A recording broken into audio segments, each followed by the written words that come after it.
Hi, my name's Mike Roberto, and today I'm going to be talking about Galileo. But first off, I kind of want to go back a little bit and talk about a man that preceded him, named Leonardo Bruno.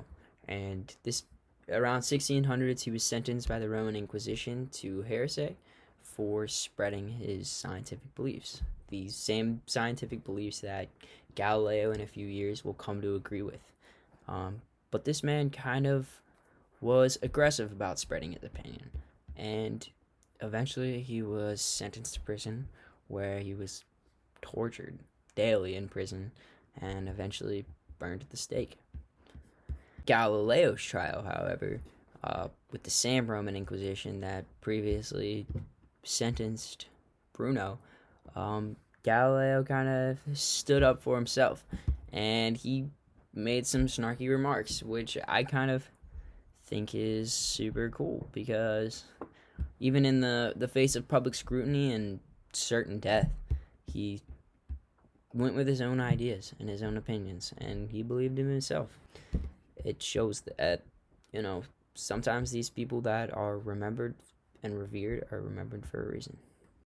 The first concept that I want to go over in my discussion of Galileo is going to be his childhood. He was born in Pisa, Italy, on February 15th of 1564. But anyways, in his middle teens, Galileo attended the monastery school at Vallombrosa, near Florence, Italy, and he was originally sent here to study medicine.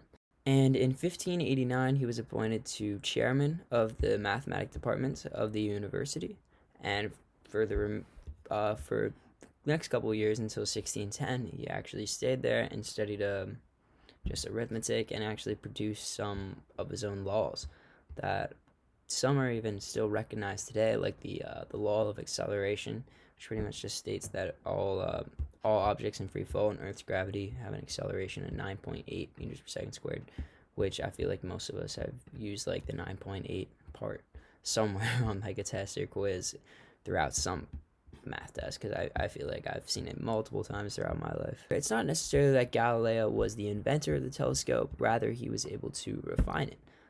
He took the original magnification of the refracting telescope of around 8 times and turned it into a magnification of around 20 times.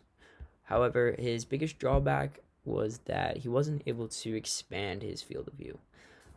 Typically, while he was looking through the telescope, his field of view would be around half of the moon. But this sure is not the only thing that he ended up doing with the telescope. And the next few points are kind of the main reason why he's so remembered even today after all these hundreds of years.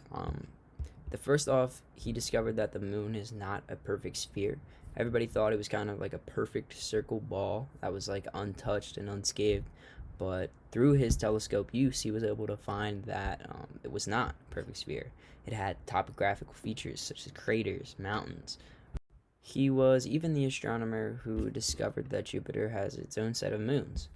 He discovered the 4 largest moons that Jupiter has, which is Io, Europa, Ganymede, and Castillo, which are now called the Galilean moons. And a final discovery that is very influential would be his discovery of the sun's sunspots, which are just kind of like solar flares that occur on the surface of the sun. What I really find most fascinating about Galileo's story is that he wasn't instantly accepted as this intelligent person that has the right ideas or is even onto something. He kind of ended up having to keep most of his ideas more to himself. In fact, in around 1632, Galileo wrote a book that supported the Copernican view of heliocentrism, which basically just means that you believe that the sun is the center of the solar system and the planets revolve around the sun. This was a very controversial topic at the time. It led him to be sentenced to house arrest, on which he would stay for the remaining of his years until he would pass away in the year of 1642. Anyways, I hope that through this speech you were able to learn a little something about Galileo's childhood, his influences on the telescope, some of the discoveries that he made with these telescopes, or if you don't like science at all, I hope that you could at least take away the fact that some of the people that are revered and remembered the most oftentimes had to speak up and believe in their own mind and capabilities, even in the face of public scrutiny.